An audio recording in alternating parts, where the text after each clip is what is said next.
सौभाग्य की एक बात यह कि लाल सागर में समुद्र के नीचे इंटरनेट की तार कट गई। भारत तक में इंटरनेट की स्पीड स्लो हो गई कई जगह। लेकिन पब्लिक तो यह सुनकर ही हैरान हो गई कि इंटरनेट क्या केबल के जरिए आ रहा है, तार से आ रहा है। पब्लिक यह तो जानती है कि उसके फोन पर या कंप्यूटर पर या टीवी में किसी कंपनी का इंटरनेट कनेक्शन लगा है, लेकिन उस कंपनी में कहां से आ रहा है लोग ध्यान नहीं देते। ये समुद्र के अंदर तारें बिछा रखी हैं क्या? तो इसको समझने के लिए इंटरनेट के पूरे खेल को समझना पड़ेगा। मतलब जैसे आप अपने घर में बैठे हो, आपके फोन पर आप अपने फोन पर स्क्रॉल कर रहे हो, कोई मजेदार वीडियो देख रहे हो, दुनिया के किसी कोने में बैठे दोस्त से चैट कर रहे हो, तो ये जो इंटरनेट के जरिए हो रहा है ये आ कहां से रहा है? कोई जादू थोड़ी है। आप अपने फोन को टच करते हो, पलक झपकते ही आपका मैसेज किसी दूसरे देश में पहुंच जाता है, या कोई फिल्म स्ट्रीम होने लगती है। ये सब डेटा ही तो है। लेकिन ये सारा डेटा इतनी तेजी से कैसे पहुंच रहा है एक जगह से दूसरी जगह?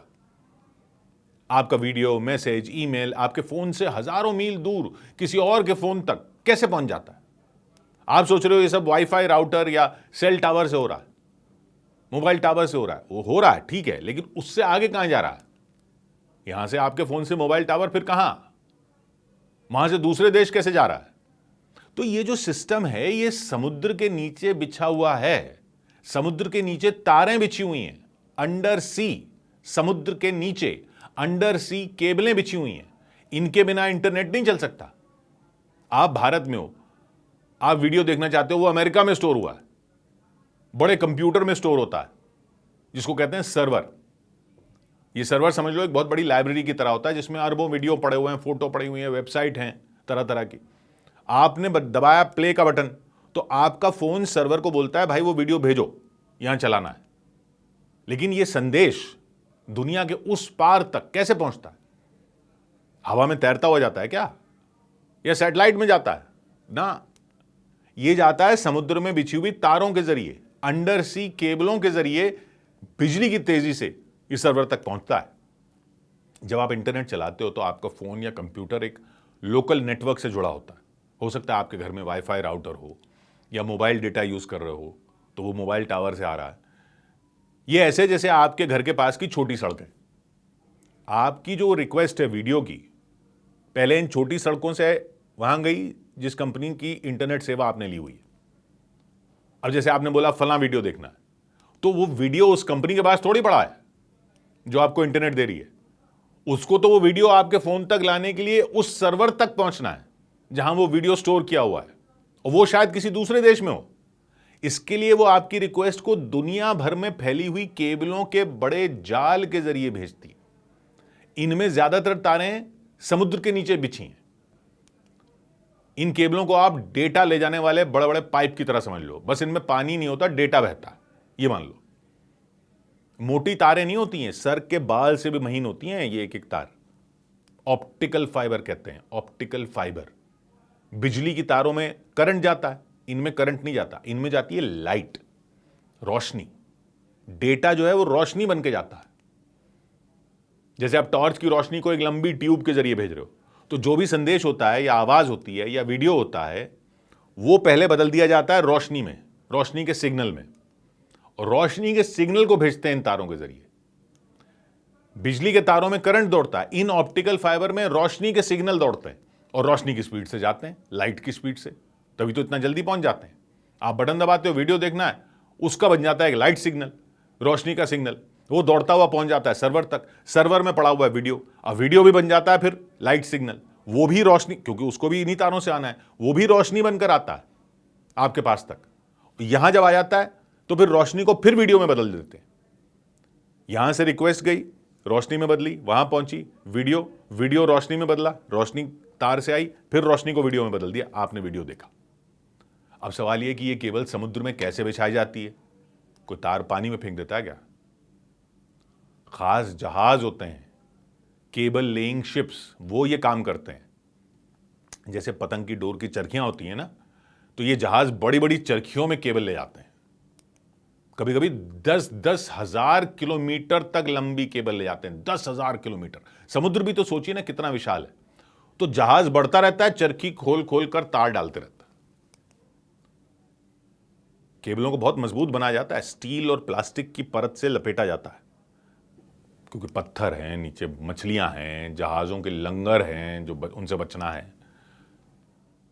किनारे पर आते हुए, समुद्र के किनारे पर जहां पानी गहरा नहीं होता, वहां तो इनको ज़मीन में दबा दिया जाता है, लेकिन जो गहराई वाला पोर्शन है समुद्र का तल पर, वहां ये ऊपर बस लेटी रहती है। एक बार जब केबल बिछ जाती है तो वो ज़मीन पर फिर स्टेशनों से जुड़ जाती है, दोनों तरफ, दोनों साइड पर लैंडिंग स्टेशन, इधर भी लैंडिंग स्टेशन, दूसरी तरफ भी लैंडिंग स्टेशन। जैसे मुख्य पोस्ट ऑफिस होता है, वहां सारा इंटरनेट का ट्रैफिक इकट्ठा होता है, फिर वहां तारों से जाता है। भारत में जैसे मुंबई और चेन्नई जैसे शहरों में लैंडिंग स्टेशन है, तो आपकी वीडियो की रिक्वेस्ट इस अंडर सी केबल के जरिए किसी दूसरे देश जैसे अमेरिका के लैंडिंग स्टेशन तक जाती है, फिर लैंडिंग स्टेशन से वहां के नेटवर्क को सौंप दी जाती है, फिर नेटवर्क से वहां के सर्वर पर जाती है, फिर सर्वर से वीडियो आता है उन्हीं तारों के जरिए वापस आपके फोन तक, फिर लैंडिंग स्टेशनों से होता हुआ। ये सब लाइट की स्पीड से होता है, सेकंडों में। लेकिन हम इन तारों पर इतना क्यों निर्भर हैं? क्या हम सैटेलाइट का इस्तेमाल नहीं कर सकते इस काम के लिए? तो वो ऐसा है कि सैटेलाइट कुछ चीजों के लिए तो अच्छी होती है, जैसे जीपीएस या टीवी के सिग्नल भेजने, लेकिन इंटरनेट डेटा के लिए वो तारों से स्लो होती है। सैटेलाइट तक डेटा भेजने और वापस लाने में टाइम ज्यादा लगता है तारों से, और वो इतना डेटा हैंडल भी नहीं कर सकती जितना केबल कर सकती। हालांकि एलॉन मस्क की कंपनी है वो, और कुछ और कंपनियां भी हैं, वो सैटेलाइट इंटरनेट के काम में लगी हुई हैं कि बिना तारों के सैटेलाइट से ही हो जाए। लेकिन अभी की सिचुएशन ये है कि दुनिया भर में जो इंटरनेट चलता है अभी, वो 99% समुद्र के नीचे बिछे तारों के जाल से चलता है। तो अगर इंटरनेट एक हाईवे है, तो सैटेलाइट समझ लो छोटी सड़कों जैसा ही है, उसमें स्पीड लिमिट है, जबकि अंडर सी केबल एक्सप्रेसवे जैसी है, बिना किसी लिमिट के। अब सवाल यह कि तब क्या जब ये केबल टूट जाए, कट जाए, जैसा कि अब हुआ लाल सागर के नीचे केबल कट गई। वैसे तो केबल बहुत मजबूत होती है, लेकिन फिर भी कट सकती है। कभी किसी जहाज का लंगर गलती से केबल को खींच लेता है, भूकंप आ जाता है समुद्र के तल में, कोई जानबूझकर भी काट सकता है। जब कोई केबल कटती है तो यह ऐसा है जैसे कोई बड़ा हाईवे ब्लॉक हो गया। तो ब्लॉक हो गया तो क्या इंटरनेट पूरी तरह बंद नहीं होता, क्योंकि कंपनियां दूसरी केबलों के जरिए डेटा ले आती हैं। जैसे सड़क बंद हो गई तो साइड के रास्ते से निकल जाते हैं। अब साइड के रास्ते से निकल जाते हैं तो क्या होता है, इंटरनेट की स्पीड कम हो जाती है। भारत में इंटरनेट के साथ भी ऐसा ही हुआ। जो केबलें कटी, जैसे SMW4 नाम होते हैं केबलों के, कोड दिए हुए हैं, SMW4 और IMEWE, वो डेटा के लिए बड़े एक्सप्रेसवे की तरह थी। जब वो कटी तो डेटा को दूसरी केबलों से भेजना पड़ा, जिससे देरी हुई। और इन केबलों को ठीक करना भी बड़ा काम है। और केबल जब कोई कटती है तो खास रिपेयर करने वाले जहाज भेजे जाते हैं, जो पहले तो ढूंढते हैं कि कहां से कटी है। कैसे ढूंढते हैं? रोबोट डाल देते हैं समुद्र में, आदमी कूद के नहीं जाता ढूंढने के कहां कट गई। रोबोट इस्तेमाल करते हैं, समुद्र के तल तक गोता लगाता है रोबोट और ढूंढता है कि केबल कहां टूट गई। फिर वो केबल को ऊपर खींचते हैं, उसे ठीक करते हैं, जैसे कोई टूटी रस्सी जो है वो जोड़नी हो, और वापस फिर नीचे डाल देते हैं। इसमें हफ्तों लग सकते हैं, क्योंकि समुद्र बहुत गहरा है, काम धीरे धीरे करना है, सावधानी से करना है। तो इस बार जो हुआ वो ये कि लाल सागर में कई अंडर सी केबल कट गई, जिससे भारत, पाकिस्तान, सऊदी अरब, UAE, पश्चिम एशिया के कई हिस्सों में इंटरनेट धीमा हो गया। माइक्रोसॉफ्ट ने अपनी वेबसाइट पर बताया कि रेड सी में फाइबर केबलें कट गई हैं। एक कंपनी है नेटब्लॉक्स, उसने बताया, जो वो इंटरनेट की निगरानी करती है, उसने बताया कि ये सऊदी अरब के जद्दा के पास हुआ है। इसमें SMW4 और IMEWE केबल कट गई हैं।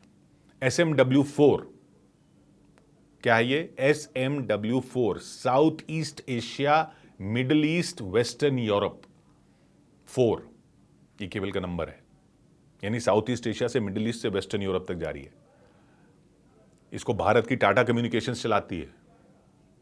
और IMEWE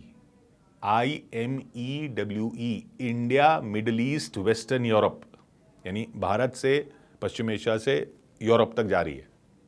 इस केबल को एल्कटेल ल्यूसेंट नाम की यूरोपीय कंपनियों का एक ग्रुप चलाता है। लेकिन ये तारें कटी कैसे हैं, ये अभी साफ नहीं है। कुछ लोगों को शक है ये यमन के हूथी विद्रोहियों का काम हो सकता है, जो लाल सागर में जहाज़ों पर हमले कर रहे हैं ताकि इजराइल पर गाजा में जंग खत्म करने का दबाव डाल सकें। हालांकि हूथी विद्रोहियों ने पहले भी ऐसी हरकतों से इनकार किया है। इस बार भी उन्होंने कहा कि उन्होंने तारें नहीं काटी, लेकिन 2024 में यमन की सरकार जो है, सरकार मतलब जो हूथियों के खिलाफ है, हूथी उनके खिलाफ विद्रोह कर रहे हैं, सरकार ने चेतावनी दी थी कि हूथी विद्रोही इन केबलों को निशाना बना सकते हैं। कुछ विशेषज्ञ कह रहे हैं कि शायद किसी जहाज का लंगर गलती से इन केबलों से टकरा गया, क्योंकि ऐसा भी पहले हो चुका है। फरवरी 2024 में लाल सागर में एक जहाज रूबीमार डूब गया था और उसका लंगर समुद्र के तल में जब गिरा था तो AAE-1 और EIG, ये इन केबलों को नुकसान हुआ था। ये भी नाम है केबलों के। इस बार का कारण अभी रहस्य है, लेकिन जांच चल रही है। तो समझने की बात यह कि इंटरनेट को दुनिया भर में जोड़ने के लिए हजारों मील लंबी केबलें समुद्र के तल पर बिछी हुई हैं।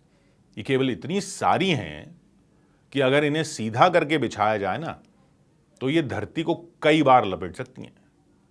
14 लाख किलोमीटर लंबी अंडर सी केबल बिछी हुई है दुनिया में, 14 लाख किलोमीटर। और लाल सागर जैसे तेल के जहाजों के निकलने का चोक पॉइंट है ना, वैसे ही लाल सागर में अंडर सी केबलों का भी जाल है, उनका भी ये चोक पॉइंट है। ये एक ऐसी जगह है जहां कई केबल एक साथ इकट्ठा होती है। जैसे एक बड़े चौक पर कई एक्सप्रेसवे मिलते हैं, लाल सागर में 16 से ज्यादा बड़ी केबल गुजरती हैं जो एशिया और यूरोप को जोड़ती हैं। इधर एशिया उधर यूरोप है। जैसे हमने बताया SMW4, IMEWE, AAE-1 और EIG, ये यहां से होकर मिस्र की जमीन पर जाती हैं, फिर भूमध्य सागर मेडिटेरेनियन सी के जरिए यूरोप तक जाती हैं, इजिप्ट, मेडिटेरेनियन सी, फिर यूरोप।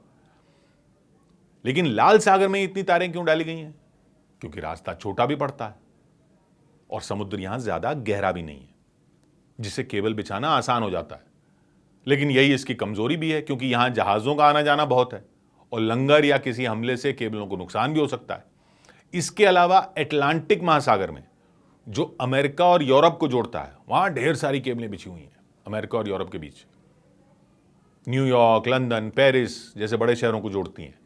एक मारिया केबल है, MAREA, जो माइक्रोसॉफ्ट और मेटा जैसी कंपनियों ने बिछाई हुई है। मेटा जो फेसबुक चलाती है, इंस्टाग्राम चलाती है, उन्होंने बिछाई हुई है। ये अमेरिका में वर्जीनिया से यूरोप में स्पेन तक जाती है। ये इतनी तेज है कि बैंकों और बिजनेस को 1 सेकंड से भी कम टाइम में डेटा भेजने में मदद करती है। बिजनेस को भी तो बहुत जल्दी चाहिए ना डेटा। आप न्यूयॉर्क शेयर बाजार में एक शेयर खरीद रहे हो, ऑर्डर लंदन की स्टॉक एक्सचेंज तक पलक झपकते ऑर्डर लंदन की स्टॉक एक्सचेंज का न्यूयॉर्क शेयर बाजार में खरीद रहे हो, कैसे होता है? टाइम लग जाएगा तो इतने में तो रेट ही ऊपर नीचे हो जाएगा। इन केबलों की वजह से होता है। पैसिफिक महासागर में बहुत सारी केबलें हैं, अमेरिका, जापान, ऑस्ट्रेलिया, एशिया को जोड़ती हैं। प्रशांत महासागर में एक यूनिटी केबल है जो कैलिफोर्निया को जापान से जोड़ती है। उधर गूगल ने हाल ही में नई केबल बिछाने की घोषणा की है जो सिंगापुर और इंडोनेशिया को अमेरिका से जोड़ेगी। यह वाला इलाका भी खास है क्योंकि यहां डेटा का बहुत बड़ा ट्रैफिक है। एशिया में दक्षिण चीन सागर, साउथ चाइना सी और मलक्का स्ट्रेट, ये बड़े चोक पॉइंट हैं। मलक्का स्ट्रेट सिंगापुर के पास है, एक तंग रास्ता है जहां कई केबल गुजरती हैं। वहां से भारत, सिंगापुर और यूरोप को जोड़ती हैं। ये 2022 में AAE-1 एक केबल थी, वो यहां कट गई थी और इससे इथियोपिया और सोमालिया जैसे देशों में इंटरनेट लगभग ठप हो गया था। यह इलाका इसलिए खतरनाक है क्योंकि यहां बहुत सारे जहाज आते जाते हैं और केबलों को लंगर, जहाजों के लंगर या प्राकृतिक आपदाओं से नुकसान हो सकता है। यहां पे भूकंप आते रहते हैं। इधर आसपास वो भी है ना, वोल्केनो, ज्वालामुखी। उधर बाल्टिक सी में भी, बाल्टिक सागर में भी कई केबल हैं। वो फिनलैंड, स्वीडन और जर्मनी जैसे देशों को जोड़ती हैं। हाल ही में 2024 में 2 केबल वहां कट गई थी। लोगों को शक था यह रूस या चीन की हरकत हो सकती है, वह वॉर चली रही है वहां पे। एक चीनी जहाज था यीपेंग 3, उस इलाके में देखा गया था। हाल यानी अब यह हाल है कि केबल भी किसी युद्ध में फंस सकती है कभी भी। इतनी केबलें बिछी हुई हैं पूरे समुद्र में, क्योंकि इनके जरिए कई देशों की अर्थव्यवस्था पर चोट पहुंचाई जा सकती है। अफ्रीका के आसपास भी केबल बिछी हैं। एक सीकॉम केबल है, पीस केबल है, PEAC, वो केन्या, तंजानिया और दक्षिण अफ्रीका को यूरोप और एशिया से जोड़ती है। 2025 में पीस केबल में लाल सागर, वो भी लाल सागर में कट गई थी, और इसका असर एशिया से अफ्रीका तक इंटरनेट पर पड़ गया था। तो ये केबलों का महाजाल है, पूरे दुनिया में, समुद्र में फैला हुआ है। अगली बार जब इंटरनेट धीमा हो ना, तो समझ जाना कि यह भी हो सकता है कि कहीं समुद्र के नीचे कोई केबल खराब हो गई हो। आपकी सांस अटक जाती है ना अगर एक वीडियो रुक जाता है तो समुद्र के नीचे बिछी 14 लाख किलोमीटर की तारों में अटकी हैं दुनिया की सांसें। 100 बात की एक बात।